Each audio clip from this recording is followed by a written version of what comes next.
reka nkubwire kurikira ikiganiro ejo kuri radiyo ijwi ry'Amerika ni ku 104.3 FM.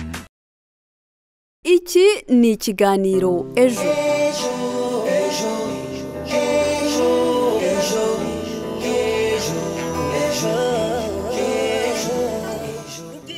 Ndagusuhuje kandi ndagushimiye cyane wohisemo kugumisha urushinge rw'inyakiramajwi yawe ku murongo w'104.3 FM.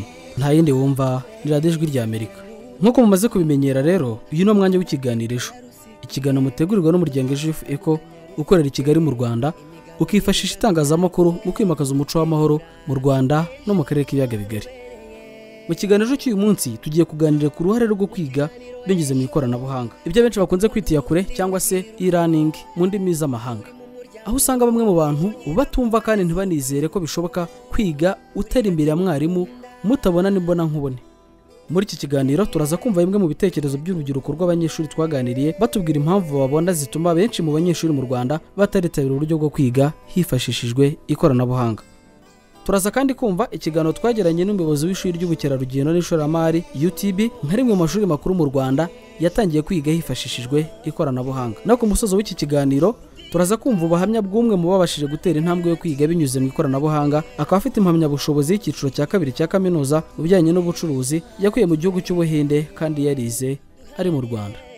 Nubwo hari abavuga ko uburyo bwo kwiga hakoreshejwe iyakure buhendutse kandi butwara igihe gito, hari n'abandi bavuga ko ubu buryo bugoye kandi buhenze kuko busaba kuba ufite mudasobwa, telefone igezweho ndetse na murandasi cyangwa internet nyinshi kandi nyaruka. Ese we tugiye kubana mu kiganiro cy'uyu munsi, ubona biterwa n'iki ko abanyeshuri benshi batitabira kwiga hakoreshejwe uburyo bw'iyakure cyangwa se ikoranabuhanga? Ushobora rero kugira uruhare muri iki kiganiro udusangiza igitekerezo cyawe, urugero cyangwa inyunganizi. Twandikira ubutumwa bugufi kuri telefone ngendanwa ari 07 28 02 42 32 cyangwa se kuri nimero yacu ya WhatsApp ari 07 87 58 14 11. Wadusanga kandi no ku mbuga nkoranyambaga zacu arizo Facebook, Instagram ndetse na Twitter, aho ujyashakishirizwa kwandikamo ijambo Ejo Echo maze ukadusigira igitekerezo cyawe. Iki kiganiro cy'uyu munsi gihagarariwe na Nijyana Roje, Mizero Crispe ari kubanga bw'ibyuma. Naho jye mwumva muri studio kandi mugiye kubana mu kiganiro cy'uyu munsi, nitwa Jeme Mahawe nayo. Ngo hayi ikaze. Kurikira ijwi ry'urubyiruko mu kiganiro ejo. Ni munyemere rero mbere yuko dutangira n'ikiganiro cy'uyu munsi, maze nakire mugenzi wanjye Uwikeza Kristera agiye kutugeza ibitekerezo bamwe aratugejejeho mu biganiro byatambutse. Kristera naguha akanya ukatugeza ibyo bitekerezo, ndagaruka dukomeza n'ikiganiro mu kanya.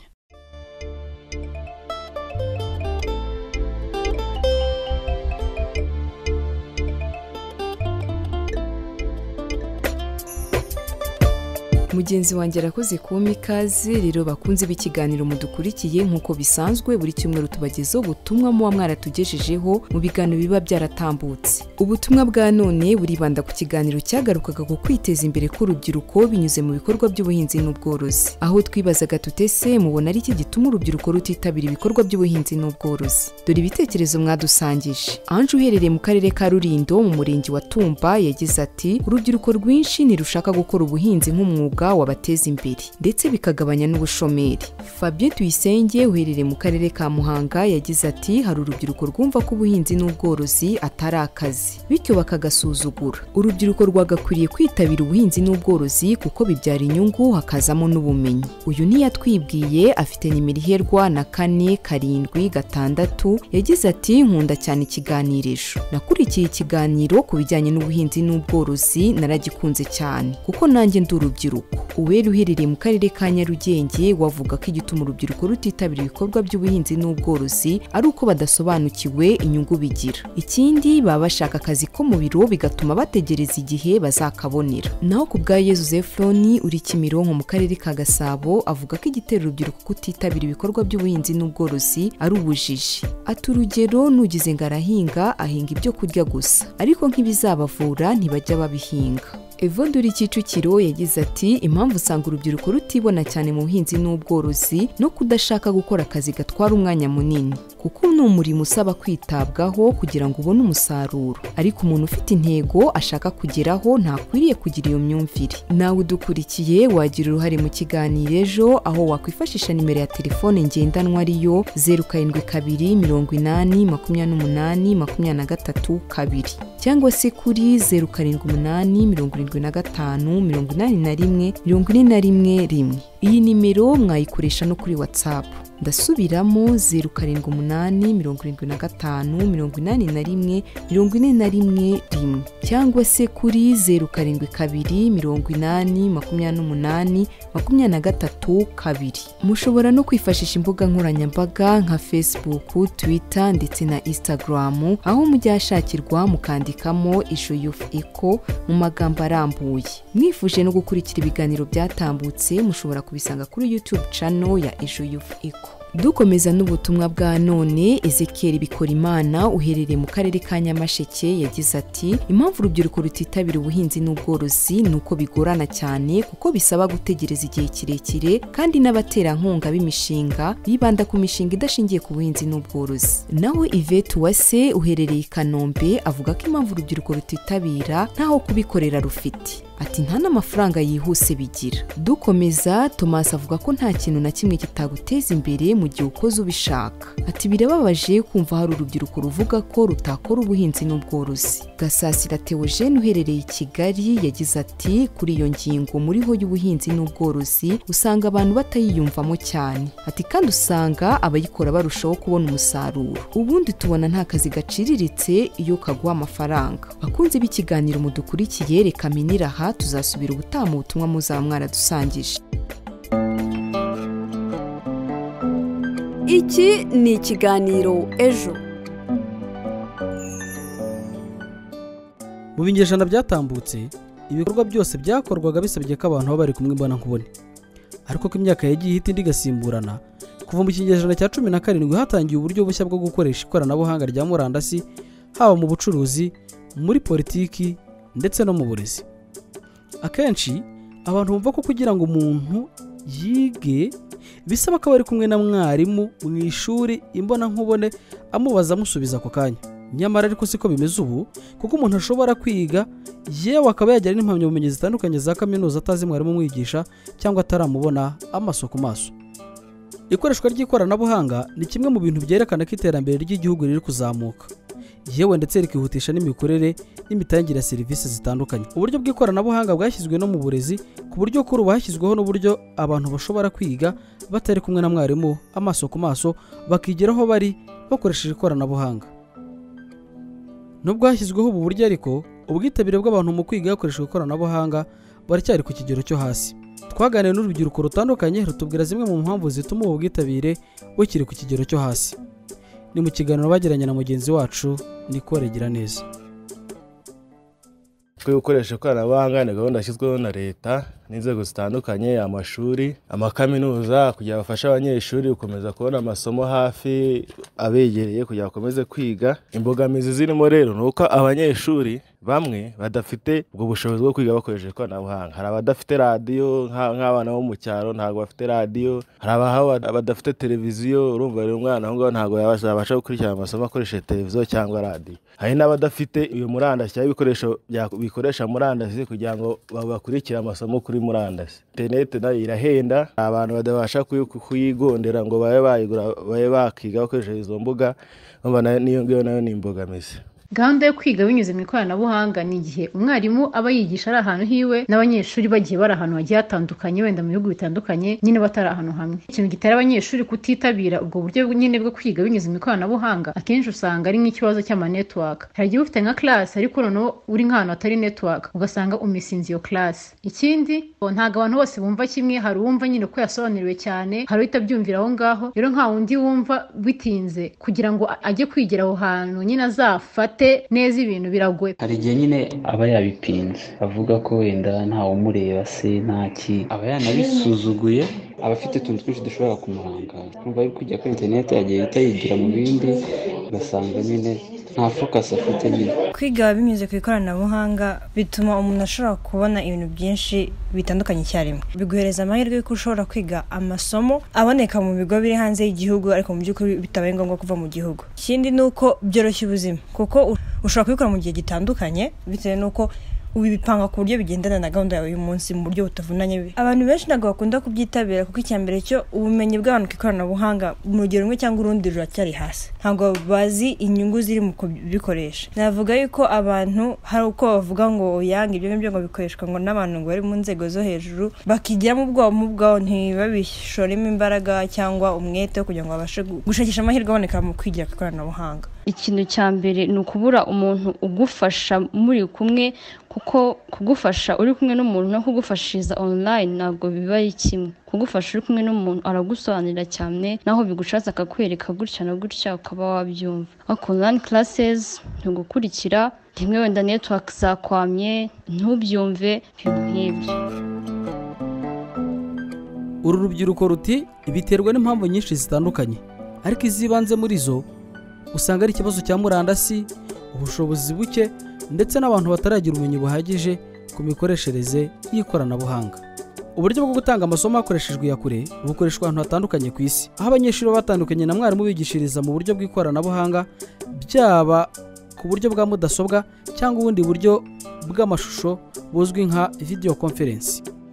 Dr Kabera Kariste ni umuyobozi w'ishuri ry'ubukerarugendo n'ishoramari UTB. Arasobanura byinshi kuri gahunda yo kwiga hakoreshejwe ikoranabuhanga, aho avuga ko kuri ubu hagati ya 74 na 46% by'abanyeshuri bashobora kwiga hakoreshejwe ubwo buryo. Aravuga kandi ko bafasha abanyeshuri badafite ibikoresho byabafasha mu kwiga nka mudasobwa cyangwa se telefone ngendanwa zigezweho.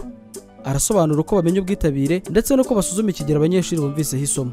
Aragira inama abantu batizera uburyo bwo kwiga hifashishijwe ikoranabuhanga ko bagomba guhindura imyumvire, bakumva ko iyakure yaba igisubizo mu gihe umuntu afite akazi kenshi, kandi bakazirikana ko kwiga ari business, bityo ko bagomba gushyiramo imbaraga kugira ngo bazabashe kugira inyungu. Ni mu kiganiro yagiranye na mugenzi wacu Nishimwe Ariete.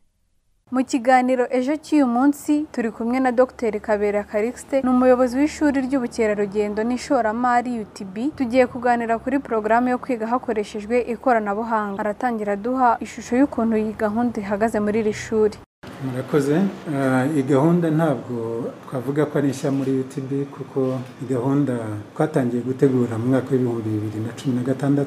Icyo gihe kugeza uyu munsi twayigishaga nk'agace kunganira ukwigisha gusanzwe, kuko ubundi twabikoreshaga mu kwigisha ndetse no kwasesinga mu buryo bugeze kuri 30%, ariko ubu ngubu ho kubera ikibazo cya covid yabaye ngombwa ko gahunda yagurwa, ababasha kuyakisesinga bari hagati ya 74 na 86 by'abanyeshuri bose. Iyo wigisha abanyeshuri bafite smartphone cyangwa bafite laptops, abo ngabo biroroha kuko baragukurikira live. Abanyeshuri bakabaza ibibazo aho kuri Zoom cyangwa Jitsi cyangwa Webex, hari aho wandika ibibazo umwarimu akaba yabisubiza live cyangwa se nawe akabandikira. Noneho utiba abandi batabasha kubona izo laptop cyangwa smartphones, abo ngabo uburyo tubafasha no kohereza amasomo kuri email.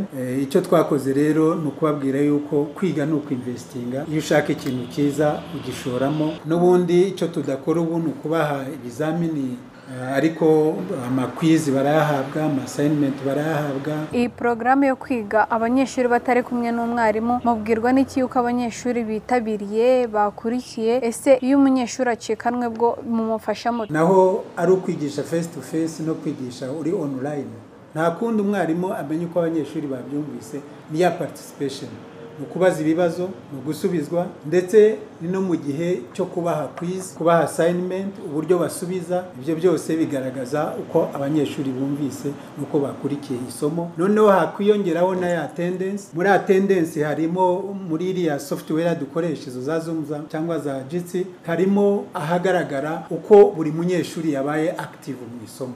Birabikwereka, iyo statistique machine irayifata ikayikwereka. Niba wabajije ibibazo 3, wabajije 4, kanaka interview nyinshi 5, 6, imashini guha feedback. Muri YouTube bundi nta kibazo kirimo kuko buri mezi 3 dufite enrollment. Iyo usigaye hari irindi shuri wisangamo.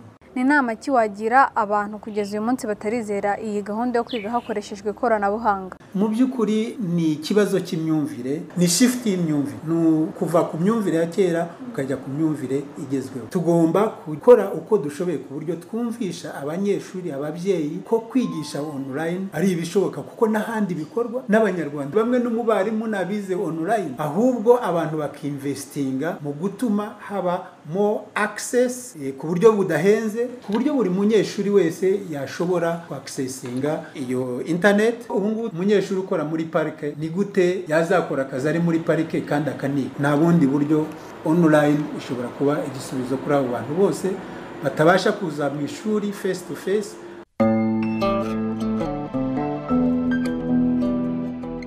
turakomeje rero n'ikiganiro cy'uyu munsi aho turi kuganira ku ruhare rwo guteza imbere ireme ry'uburezi mu Rwanda binyuze mu kwiga hifashishijwe ikoranabuhanga, aho usanga hari bamwe mu banyarwanda, bamwe mu banyeshuri batarabyumva yewe ndetse batanizera ko bishoboka. Ubu buryo bwo kwiga hakoreshejwe murandasi bushobora gufasha ubukoresha kugabanya amafaranga y'ingendo, gukoresha igihe gito, kongera urwego rw'ubumenyi ndetse no kuba buhendutse ugereranyije n'ubundi buryo bwo kwiga. Batete Bertin ni umwe mu rubyiruko rwize muri kaminuza yo mu Buhinde kuva mu mwaka wa 2011 kugeza mu mwaka wa 2014 akoresheje gahunda y'iyakure cyangwa se e-learning mu ndimi z'amahanga. Aravuga ko bimwe mu byamubereye ihurizo mu rugendo rwo kwiga muri ubu buryo ariko dahita habaho guhuza kururimi hagati y'umunyeshuri na mwarimu ndetse no kumenya uruhare bwite nk'umunyeshuri mu myigire utabona mwarimu iruhande rwawe. Icyakora Bertin aratinyura urubyiruko rugenzi rwe kuyoboka gahunda yo kwiga hakoreshejwe iyakure kuko ari uburyo bwiza kandi bwizewe bufasha kumenya vuba no guhuza imyigire itandukanye n'imenyerewe kandi kanatanga amanota ku wayaharaniye ari ku rwego mpuzamahanga. Ibindi ni mu buhamya Batete Bertin yasangije mugenzi wacu Ishimwe Honore. Twagiraga nyine umunsi wa examen twakohereza ibizamini. Batete Bertin atuye mu kagari ka Gasanzi mu murenge wa Nduba mu karere ka Gasabo. N'umwe mu batinyutse kwiga akoresheje gahunda y'iyakure muri kaminuza ya Makolasi mu gihugu cy'Ubuhinde. Avuga ko ari urugendo batangiye we na bagenzi be basaga 100. Cyakora ni ikivi cyushijwe n'abakabakaba muri 20 gusa. Batete ubusanzwe yize icungamutungo mu mashuri yisumbuye, hanyuma muri kaminuza akoresheje iyakure yiga business administration mu Buhindi hari mu mwaka wa 2011. Ni amasomo yize imyaka 3 atareba mwarimu imbere ye nk'uko ahenshi bimenyerewe. Yewe nageze mu ishuri nkajya ndeba nk'impumyi, ari ibintu bisekeje kuko sinumvaga ibyo ari byo, ariko mu kugerayo mbona biriseriye, mbona mwarimu barazira isaha bagatanga isomo yarangira hakaza undi, birangora kubera ko icyongereza cy'Abahinde umunsi wa 2 wa 3 nari maze kukimenyera kandi ntumva neza.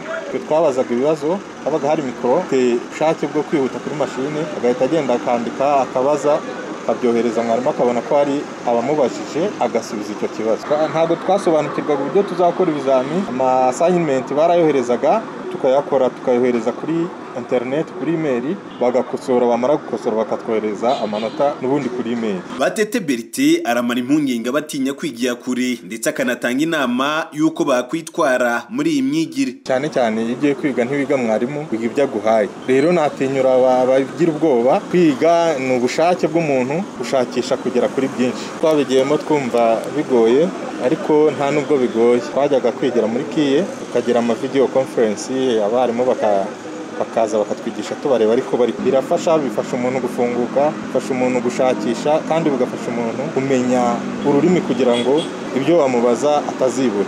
Uretse inzitizi Batete Bertin yagaragaje nk'izishobora kwibasira abatangiye kwigira kure ndetse akanasangiza abifuza kwigira gahunda y'iyakure umuti wo kubisohokamo ngo haracyari n'ibyanozwa na Minisiteri y'Uburezi mu Rwanda. Batete Bertin arakomeza. Haracyari inzitizi kuko Minisiteri akenshi ishobora kugira uburangare bwo kuba yatanga nk'ibintu bisabwa.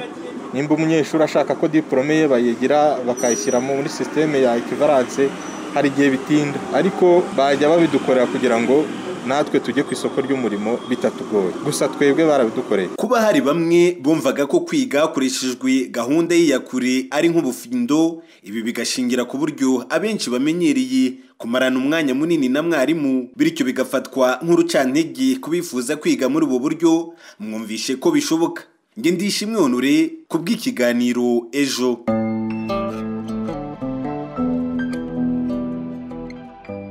turamushimiye cyane Batete Berite aho avuga ati kwiga binyuze mu buryo bw'iyakure birashoboka kandi ugahabwa impamyabumenyi ziri ku rwego mpuzamahanga cyane ko warigishijwe n'abarimu batandukanye baturutse hirya no hino ku isi kandi bafite ubumenyi buhagije. Ese we dukomeje kubana mu kiganiro cy'uyu munsi ubona biterwa n'iki kuba abanyeshuri benshi batitabira gahunda yo kwiga hifashishijwe iyakure? Ushobora kudusangiza igitekerezo cyawe, urugero cyangwa inyunganizi, aho twandikira ubutumwa bugufi kuri telefone ngendanwa 07 28 02 42 32 cyangwa se kuri nimero yacu ya WhatsApp ari 07 47 58 14 11. Wadusanga kandi no ku mbuga nkoranyambaga zacu arizo Facebook, Instagram ndetse na Twitter, aho ujya shakishirizwa ukandika ijambo Ejo Youth Echo ukadusigira igitekerezo cyawe. Ibitekerezo byanyu nimukomeze mu byohereze, turaza kugira akanya ko kubisoma. Mbere yuko dusoza n'ikiganiro cy'uyu munsi rero, reka nongere nakire mugenzi wanjye Ukeza Christera ajya kutugezaho ubutumwa mwamaze kutugezaho mu kiganiro cy'uyu munsi, aho turi kuganira ku nsanganyamatsiko yo kwiga binyuze mu ikoranabuhanga, aho usanga hari bamwe batarabyizera nyamara ari bumwe mu buryo bugezweho bwo kwiga butwara igihe gito ndetse n'amafaranga make. Christera, naguha umwanya ukatugezaho ibyo bitekerezo, ndabona wamaze kwitegura. Kurikira ijwi ry'urubyiruko mu kiganiro Ejo. Mugenzi wanjye arakoze nanone kuma ikaze muri studio. Rero bakunze b'ikiganiro mudukurikiye, hari ubutumwa tumaze kwakira uri kugaruka kuri insanganyamatsiko ya none igaruka kuri gahunda yo kwiga binyuze ku ikoranabuhanga bizwi nk'iyakure cyangwa e-learning, aho turi kurebera hamwe igituma umubare w'abitabira kwiga binyuze ku ikoranabuhanga ukiri muto. Ubutumwa turi kubwakira binyuze kuri nimero ya WhatsApp y'ikiganiro Ejo ariyo 0785 Twihuse Iradukunda muri uherereye mu karere ka Musanze yagize ati mbona ari ukubura ubumenyi bwo gukoresha mudasobwa, telefone cyangwa kubura internet mu bice bimwe na bimwe by'igihugu. Ati ikindi n'ubushobozi kuko bamwe ntibabona uko bagura ifatabuguzi rya internet. Jean we yagize ati ikibitera ni imibereho kuko nta kuntu wabwira umwana ngo niyigire ku ikoranabuhanga ashonje ngo bivemo. Naho Evode Kirenga uherereye mu karere ka Kicukiro avuga ko impamvu ari uko ibikoresho by'ikoranabuhanga bidahagije. Ati izindi mbogamizi zijyanye n'imibereho itandukanye ndetse no tutirengagije n'abanyeshuri batamenyereye kwiga muri ubwo buryo bw'ikoranabuhanga. Gapila Oscar yagize ati imbogamizi ituma gahunda yo kwiga ku ikoranabuhanga ititabirwa nuko bamwe mu banyeshuri nta bushobozi bafite bwo kubona radio, televiziyo, telefone ndetse na internet. Ikiyongereyeho n'abafite ubushobozi ntibashishikarira aya mahirwe, ndetse n'ababyeyi kuba batabana n'abana babo umunsi ku munsi nabyo bituma abana batabona ababafasha kwiga. Eme ubutumwa bumaze kutugeraho n'ubu, ariko mwe mudukurikiye mukomeze mu bwohereze, turakomeza tubwakire. Kurikira ijwi ry'urubyiruko mu kiganiro Ejo.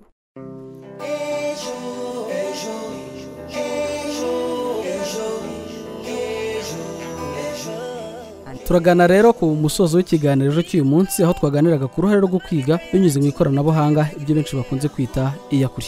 Aho usanga hari bamwe mu bantu batumva neza kandi ntibanizera uburyo bwo kwiga, babona ko bidashoboka kwiga utari kumwe na mwarimu. Muri iki kiganiro twarebeye hamwe uruhare rwo guteza imbere ireme ry'uburezi mu Rwanda binyuze muri gahunda yo kwiga hifashishijwe ikoranabuhanga, aho twakanguriraga abatwumva bose kwihatira kwiga hifashishijwe iyakure nka bumwe mu buryo bugezweho kandi buhendutse.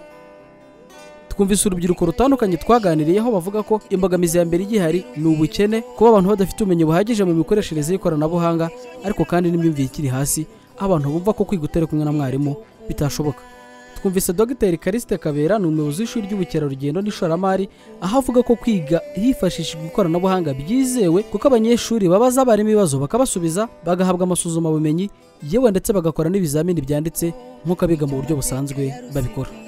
Naho ku musozo w'iki kiganiro twumvise Batete Berite nk'umwe mu babashije kwiga hifashishijwe ikoranabuhanga, akaba yarabonye impamyabumenyi mu bijyanye n'icungamutungo yakuye mu gihugu cy'Ubuhinde mu mwaka wa 2014 kandi yarize yibereye i Kigali mu Rwanda. Berite arashishikariza abandi kwiga hifashishijwe uburyo kuko ni uburyo bwizewe, urabaza ugasobanukirwa kandi ugahabwa impamyabumenyi iri ku rwego mpuzamahanga. Ese wowe twabanye mu kiganiro cy'uyu munsi ubona biterwa n'iki kuba umubare w'abanyeshuri biga hifashishijwe ikoranabuhanga mu Rwanda ukiri ku rugero rwo hasi? Twandikira ubutumwa bugufi kuri telefone ngendanwa 07 28 02 42 32 cyangwa se kuri nimero yacu ya WhatsApp ari 07 47 58 14 11. wadusanga kandi no ku mbuga nkoranyambaga zacu zitandukanye arizo Facebook, Instagram ndetse na Twitter, aho ujya hashakishirizwa ukandika ijambo EGF Echo maze ukadusigira igitekerezo cyawe. Ibitekerezo byanyu nimukomeze mubyohereze, tuzabiheraho mu kiganiro cy'ubutaha. Niba kandi waracikanywe n'ibiganiro byatambutse, wajya kuri YouTube channel yacu wandikamo ijambo EGF Echo ugakora subscribe maze ibiganiro byose ukajya bikurikirana uko byakabaye. Ndabashimiye cyane rero kwa mwabanye natwe mu kiganiro cy'uyu munsi, ariko mbasaba gukomeza kubahiriza amabwiriza duhabwa n'inzego z'ubuzima, dukaraba intoki, dusigamo nibura intera ya metero imwe hagati yacu na bagenzi bacu, twambara udupfukamunwa kugira ngo turusheho guhashya icyorezo cya virusi ya corona. Ikiganiro cy'uyu munsi cyari gihagararana n'Igena Roger, Mizero Crispere ku buhanga bw'ibyuma. Naho jye wabagezagaho iki kiganiro nitwa Jaime Muhawe nayo.